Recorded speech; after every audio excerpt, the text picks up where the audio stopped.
शाहीन साहब की तरफ जाता हूं। शोएब शाहीन साहब, फॉर्म 45 के बजाय फॉर्म 47 पर बनने वाली हुकूमत को अदालत में चैलेंज कर दिया गया है। एक तो इस पर आपका कमेंट्स चाहिए।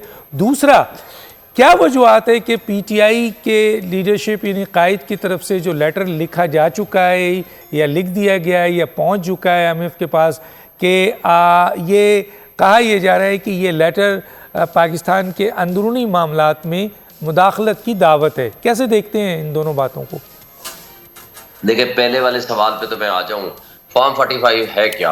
ये वो रिजल्ट होता है। यानी पहले आप ये समझ लें कि दिन में जो कुछ काउंटिंग होती है, जो कुछ पोलिंग होती है, उसके नतीजे में तमाम पोलिंग एजेंट्स की मौजूदगी में presiding officer, assistant presiding officer वो काउंट करता है वोट, और तमाम पोलिंग एजेंट्स उसके ऊपर दस्तखत करते हैं। प्रिजाइडिंग ऑफिसर दस्तखत करता है, अपना अंगूठा लगाता है, असिस्टेंट प्रिजाइडिंग ऑफिसर दस्तखत करता है, अंगूठा लगाता है। मसलन मैं अब एक हल्के की मिसाल देता हूँ। 387 पोलिंग स्टेशन हैं, उसके ऊपर 387 जो फॉर्म 45 है उसके ऊपर 3,000 मुख्तलिफ अफराद के दस्तखत हैं। और इसको section 90 of the election act 2017 कहता है दिस इज द रिजल्ट। ये रिजल्ट होती है। फॉर्म 47 होता है स्टेटमेंट, यानी जमा तफरीक करके सिर्फ एक शख्स साइन करता है, रिटर्निंग अफसर। उसको कोई इख्तियार नहीं है, यानी वो सिवाय जमा तफरीक करने के अलावा उसको रिजल्ट नहीं कहते, उसको वो एक स्टेटमेंट कहते हैं, उसकी स्टेटमेंट है। और फिर इसी तरह फॉर्म 48 भी स्टेटमेंट है on the basis of form 45। Form 45 original हर एक के पास मौजूद है, उसके नतीजे में हम 180 से ज्यादा सीटें जीते हैं। अब जिसको ये बनाने जा रहे हैं मरियम नवाज को, वो सीटें हारी हुई है। जो नवाज शरीफ जिसको कह रहे हैं मौसेरा का तो खैर डिक्लेयर कर दिया, दूसरे वाले हल्के में भी वो हारा हुआ है। और इसी तरह 18 सीटों वाले पार्टी को उठा करके ये इक़्तिदार दे रहे हैं फेडरल गवर्नमेंट। इससे बड़ा जुल्म, इससे बड़ा डाका जनी और वो कोई और हो नहीं सकती। वो ज़ाहिर है जो डाका डालने वाले हैं और जो उसके सहूलतकार हैं वो सब आपके सामने हैं। इसलिए कि जिनकी आंख का तारा है शहबाज शरीफ, उन्होंने उनको लाना ही लाना था, क्योंकि अवाम की आंख का तारा तो है नहीं। अवाम ने तो हमें मैंडेट दिया है, अवाम तो हमारे साथ खड़ी हुई है और सबके सामने। अब ये कहा जा रहा है कि इंटरनेशनल मीडिया में ना बात करें। भाई, हम तो नहीं कह रहे। इंटरनेशनल मीडिया अपने ऑब्जर्वर थे, उनके लोग यहाँ मौजूद थे। इंटरनेशनल मीडिया को छोड़ दें, इंटरनेशनल वर्ल्ड आपको इलेजिटिमेट कह रही है, नाजायज कह रही है। अब आगे मैं ना ही बोलूं तो बेहतर है। आपको कह रही है जो जिस तरह के ये इस तरह की हुकूमत बनाने जा रहे हैं। अब आपने पूछा कि जी IMF, देखें IMF के साथ मुआहदा क्या हुआ था? खान साहब ने उसको सपोर्ट किया था कि हम सपोर्ट करेंगे, शर्त यह थी कि free, fair and transparent elections कराएंगे। और आगे इसमें जो जुल्म ढाया गया PTM-1 ने, जो कहा गया ना कि शहबाज शरीफ ने बड़ी कामयाबी से मुल्क को चलाया, कामयाबी से मुल्क को और मईशत को डुबाया, यूं कहें अगर राजा साहब कहना चाहते हैं तो। हुआ क्या? खान साहब का पॉइंट ऑफ व्यू ये है कि हमने कहा था कि $18 बिलियन सालाना मुफ्त मराद ये लोग ले रहे हैं, ऊपर का शाफिया, उसको कम करें। और उसको कौन कम करेगा? जो पब्लिक सपोर्ट की गवर्नमेंट आएगी। रिफॉर्म्स लाएं, वो कौन करेगा? जो पब्लिक सपोर्ट की गवर्नमेंट आएगी। अच्छा, फिर आप उस पे इन्वेस्टमेंट लाएंगे, ओवरसीज से लाएंगे, इंटरनेशनल इन्वेस्टर को इन्वॉल्व करेंगे। और वो किसके ऊपर ट्रस्ट करेंगे?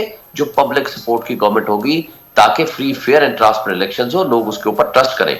कोई भी दुनिया, कोई भी आए, ये जीते हम जीते, कोई भी हो। मगर उसके बरक्स सब कुछ कर दिया गया। इससे सियासी अदम इस्तेहकाम में इजाफा होगा, क्योंकि सियासी इस्तेहकाम माशी इस्तेहकाम की बुनियाद है। तो लिहाजा ये वो बातें थी। क्यों? अच्छा, अगर ये नहीं हो तो फिर क्या होगा? फिर ये होगा 16 रुपए बिजली का यूनिट ये 70 रुपए पे ले गए हैं। 500 जो गैस की बिल था ये 5,000 8,000 पे ले गए हैं।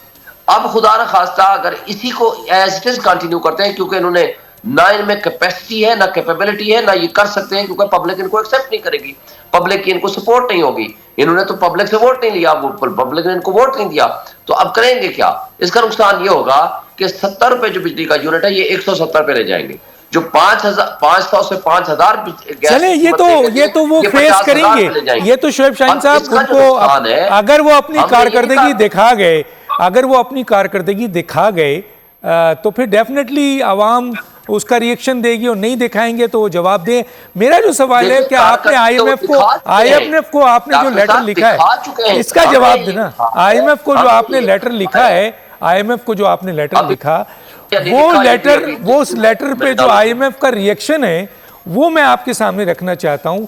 نہیں IMF کو ابھی لیٹر نہیں ملا, ان سے پوچھا گیا, انہوں نے کہا جی آگے سیاست کے معاملات میں ہم نہیں مداخلت کریں گے. نہ کریں, ہم یہ کہنا چاہتے ہیں کہ دیکھیں ذرا یہ کلیئر کریں, ذرا کلیئر, کیونکہ جو نیوز ہے وہ میں چاہتا ہوں اس کی تصدیق یا تردید آپ کر دیں کہ IMF کو لیٹر لکھا جا چکا ہے اور IMF کے پاس لیٹر سنیں میری بات, سوال پورا کر لوں.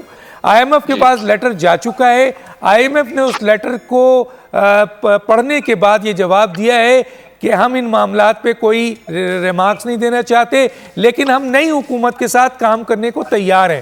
تو پھر آپ کے اس لیٹر کی اہمیت کیا رہ گئی اگر یہ چیز صحیح ہے؟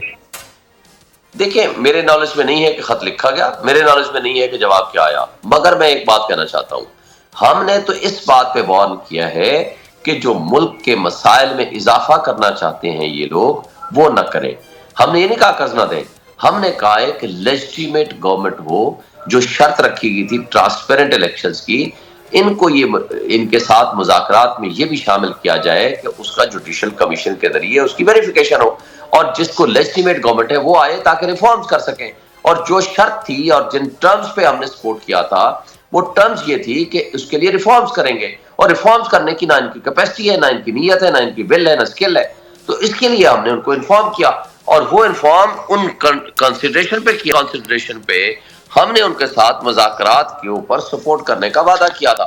تو لہٰذا اس لیے ہم یہ سمجھتے ہیں کہ اس ملک کو آگے لے کے جانا ہے تو اس کے لیے ضروری ہے کہ پبلک مینڈیٹ کا احترام کیا جائے. اچھا سر, میں ایک سوال رکھنا چاہتا ہوں آپ کے سامنے. مجھے یہ بتائیے کہ اس وقت ایک حکومت بننے جا رہی ہے اور وہ PMLN کی حکومت ہے مرکز میں, اور پروونشل میں تو خیر انہوں نے بڑا اس وقت سامنے آ گیا ہے کہ مریم وہاں کی وزیر اعلیٰ بننے جا رہی ہیں. لیکن میں یہاں مرکز پہ آپ سے بات کرنا چاہوں گا کہ اس میں پاکستان پیپلز پارٹی ان کو حکومت میں تو لا رہی ہے اور اہم آئینی عہدے اس نے اپنے پاس رکھ لیے ہیں, لیکن حکومت کا ساتھ وہ حکومت میں شرکت کرنے کو تیار نہیں ہے. اس کی کیا وجوہات آپ کو نظر آتی ہے؟ ان کو پتا ہے کہ PDM-1 کی صورت میں جو تباہی اور بربادی کی ہے اور اپنا ووٹ بینک بھی ختم کیا ہے, اور جو لوگوں کی نفرتیں انہوں نے جھیلی ہیں, اور ابھی بھی یہ سارا مینڈیٹ جعلی لے کے بیٹھے ہوئے ہیں. یہ MQM کی ایک سیٹ بھی نہیں تھی, ایک سیٹ بھی ان کو جتوائیں گے. 4-4 ہزار ووٹ لینے والوں کو جو 1-1 لاکھ کی لیڈ سے جیتے ہوئے لوگ تھے ان کو ہروا دیا گیا. اسی طرح انٹیریئر سندھ کا آدھے سے زیادہ سیٹیں دلوائی گئی ہیں, اسی طرح پنجاب میکسیمم دلوائی گئی ہیں. لیکن ایک بات آپ کو بتا دوں, اس وقت جو سچویشن ہے پبلک اٹھ کھڑی ہوئی ہے ان کے خلاف, شدید ان سے نفرت کر رہی ہے. ایک شخص کے ساتھ کھڑی ہے وہ عمران خان. اب اس وجہ سے یہ ان کے ساتھ نہیں لگنا چاہتے کہ ان کے خلاف تو اتنی زیادہ نفرت ہے کہ یہ نہ ہو کہ جو پیپلز پارٹی کی جو تھوڑی بہت ساکھ بچ گئی ہے وہ بھی ختم ہو جائے. اس لیے یہ اوائڈ کر رہے ہیں. یہ 3 مہینے حکومت چلنے والی نہیں ہے, آپ دیکھ لیجئے گا. یہ جو عوامی انقلاب آیا ہے اس کے راستے میں رکاوٹیں پیدا کریں گے تو لوگوں کے اوپر جو یہ ظلم ڈھائیں گے, جس طرح بجلی گیس کے نرخ بڑھائیں گے. سبسکرائب کریں اور بیل دبائیں تاکہ کوئی خبر رہ نہ جائے.